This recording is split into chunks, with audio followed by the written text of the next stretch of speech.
It's week 3, it's time for phenomenal pizza week. Are you ready with some ultimate toppings? We best get our hair tied back, our hands washed, our aprons on, because it's time for the Twinkl homemade plate up. Let's get going.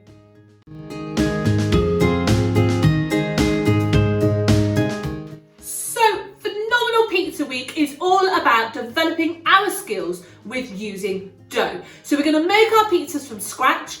We'll get on to toppings a little bit later, but right now we're just going to concentrate on getting that dough ready. So in order to start, you are going to need 500 grams of plain flour. Now we're not using bread flour, we're just using normal plain flour because I find that this is a little bit easier to work with when you're starting off. However, if you would like to use bread flour, then do so. Play around with whatever flour you want to use, wholemeal, bread flour, plain flour, because actually that's good chef skills in itself, and then you can see how it alters the texture of the bread.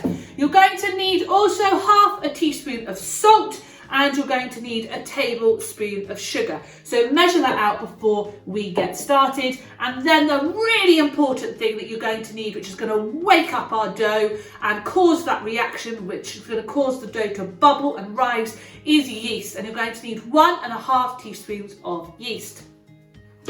Lastly, you're going to need a tablespoon of olive oil, and to get all of the dough combined, you're going to need 400 millilitres of tepid water. And that just means water that you can't actually, when you put your finger in it, particularly feel. So it means it's not cold, it's not hot. Please don't use really warm or hot water, because all that will do is kill off the yeast. Yeast is actually a living organism. It's the waking up of that yeast that causes the dough to rise, and if you use really hot water, what you'll end up with is a biscuit. So we've got all our ingredients ready. Let's get our dough mixed and ready.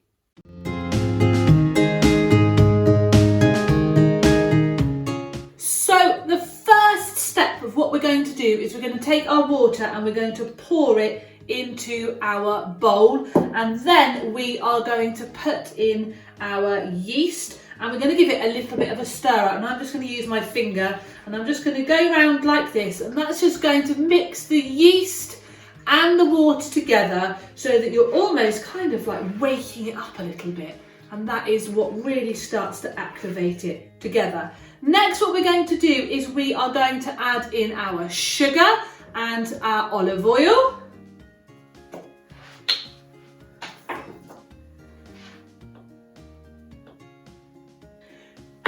So we've added in our sugar and our olive oil, and now what we're going to do is we're going to sprinkle in that flour. And finally, on the top, we're going to add our salt. So all of our ingredients are now ready. We're going to grab ourselves a spoon and we're going to mix it all together to bring it together as a dough. Now, you might find that after a little bit of time, you may find that it gets a little bit sticky, and at this point I find it's just easier to get in there with your hands. Give it a little squeeze. You're not working it at this point, so don't worry. Just trying to bring all those ingredients together.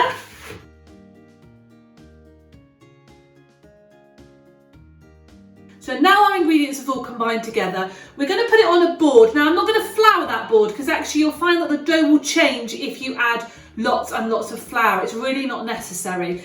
The dough doesn't need a huge volume of kneading actually in this recipe. We are though going to talk about perfect kneading technique, so do stay tuned to that, because it's a really, really important skill to learn for you to take on with all sorts of dough that you may make in the future. What we're going to do though is we're just going to do a little bit of kneading, and that's because you've got a little bit of dry bits, you've got a few kind of wet bits, you've got some bits where the flour hasn't quite mixed with the water and it feels a little bit crispy. So we're just going to do a small knead in order just to get it all smooth. Now, you don't need to go crazy. You don't need to kind of start really bashing at it. You can use a really gentle technique. Some people think that you need to go absolutely crazily heavy with dough, and you actually don't. Now we've got it in our circle. What I'm going to do now is I'm just going to fold it round. So taking the outside and bringing it in and just folding it in as we go. And then what we're going to do is we are going just to put it to rest. So we're going to put it back in our bowl and give it a little bit of a rest. So we put it in our bowl, we're going to put a towel over the top or a tea towel, and then we're just going to leave it now to rest until it has risen. Now that's probably going to take about an hour and a half. So get on with some other things, do some other jobs or some study, and we'll come back and look at it in about an hour and a half.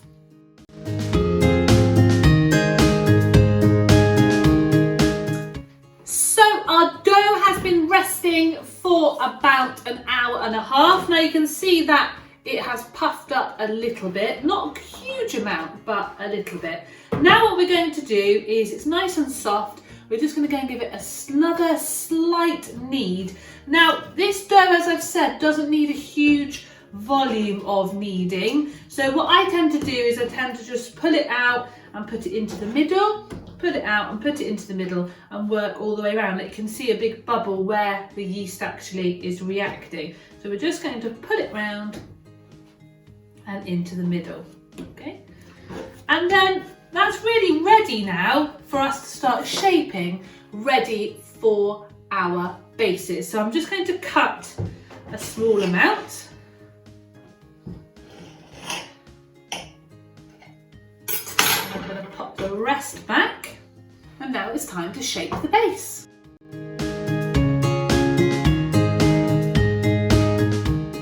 So I've cut a piece of my dough off, and now we're going to use this in order to make our pizza base. I'm first of all just going to start with my fingers, just turning it into a kind of circular shape. And I'm going to just go round so that I am making that circular shape. Now you can use, if you wish, a rolling pin. Alternatively, I prefer actually, once I've kind of got that circular shape, I prefer to do mine by hand. And I use my hands. You can just do this and keep turning until you find that the dough is stretchy and you have your perfect base. So I'm going to keep doing that until I have my perfect pizza base ready for my toppings. Okay, so I've shaped my dough into a square because I find in our household that square pizzas are far easier to eat than circular models. So I'm going to pop my pinny back on because now we're going to get our toppings ready. Now I'm just going to do a really simple cheese and tomato margarita. As I've said, I've literally just done this by hand. I find it much easier. I've popped it onto some greaseproof paper because I find it's far easier when you're dealing with putting these into the oven and out again. I find it's easier to slip these onto trays on greaseproof paper. Alternatively, just oil a tray and put it straight onto the tray. Now I am going to, as I've said, stick to the simple cheese and tomato for this video. And what I'm going to do is I'm actually just going to use tomato puree. Now the recipe suggests that if you wish, you can use just chopped tomatoes. Now that is what I usually do, but if you have heard the peace and quiet in my house today, it's because my children are off out for the day, and that means that I am here on my own and I don't really want to use a whole tin of chopped tomatoes when I'm just making a pizza for one. So what I'm going to do is I'm just going to use tomato puree, but usually what we do is we get that tin of tomatoes, we drain it, and then we put the tin of tomatoes straight on to our pizza base. And I find that the chopped tomato actually gives it a much nicer consistency. So entirely up to you, tomato puree, or as I've said, the chopped tomatoes, and then whatever toppings you want. So I'm just going to go for cheese today. So I have already grated some cheese, but if you want to add pineapple or mushrooms or ham or pepperoni or artichokes or anchovies or whatever it is that you want to do, then do so, because I am really looking forward to seeing what toppings you are going to use.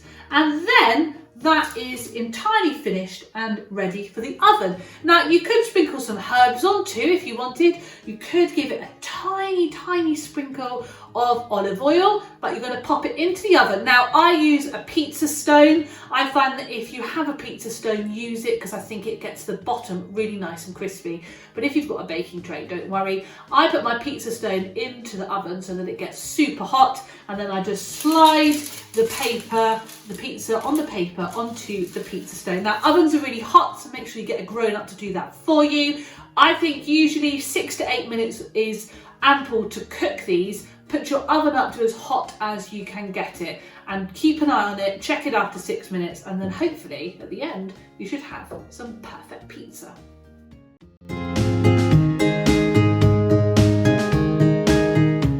So just over 6 minutes and I have taken my pizza out of the oven. I have really delicious crispy corners and a really lovely base. If you look at the underside, you can see how crispy and delicious it is. Now, don't forget, once you've designed your toppings and you have baked your pizza, head over to our Facebook group and share your amazing pizzas in order to be in with a chance of winning our top 5 chef awards of the week. I'm sure you're going to be really inventive with your toppings, and I hope this has helped give you a really great and simple recipe for you to repeat every week as part of a pizza night.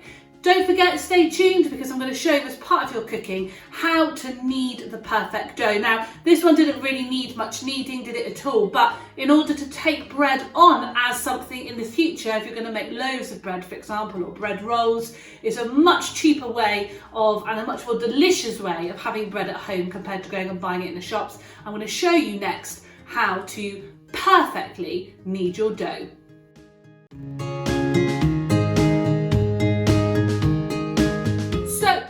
We are leveling up our skill and we're going to learn how to knead bread effectively. Now, this particular pizza base doesn't require a huge amount of kneading, but if you can make bread, then I think it's a really good life skill. And so I'm going to show you really quickly and really easily how you knead bread. Now, I've only got a small amount. I've just got one of the balls that we are using for our pizza bases today, and I'm going to show you the technique of how to knead. And the most important part of the kneading process requires the heel of your hand.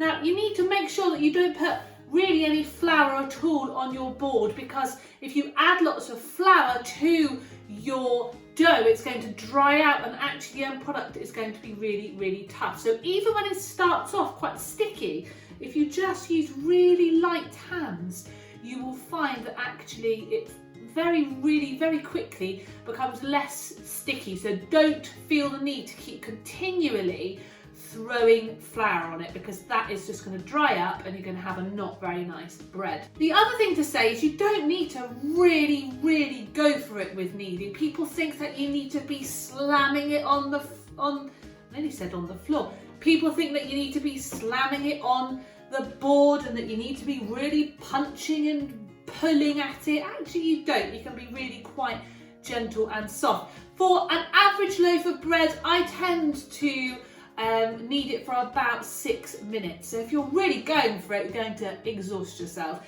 Now, a really simple technique, you just use the heel of your hand and you push away from you, and then you use your fingers and you fold it back, and then you just turn. So you just move your heel of your hand, put it back with your fingers and turn. Heel, fingers, and put it back and turn. And you just keep doing that. Now, the reason that you knead bread is because you want to work the gluten in the bread. So when you first have mixed together your dough, your gluten strands are actually all kind of really small and your bread will really easily tear. Whereas if you work the gluten by kneading it, what you end up is almost like really long elastic bands. And then when your dough rises and the yeast grows and those air bubbles arrive into your bread, what you find is if you've pulled and stretched those gluten strands, then they will trap that air into your dough from the yeast, and what you end up with is a really light and fluffy bread.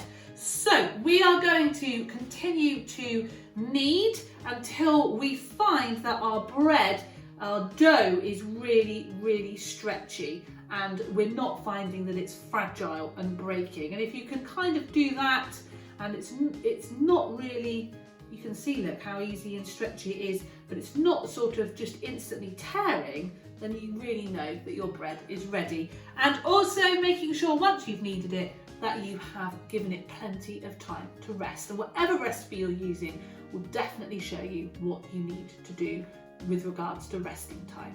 So one final point, just to recap, the heel, pushing down on your dough, leaving your fingers to pull it back, and not worrying if it's sticky, making sure that you don't add lots of extra flour. And there we have it.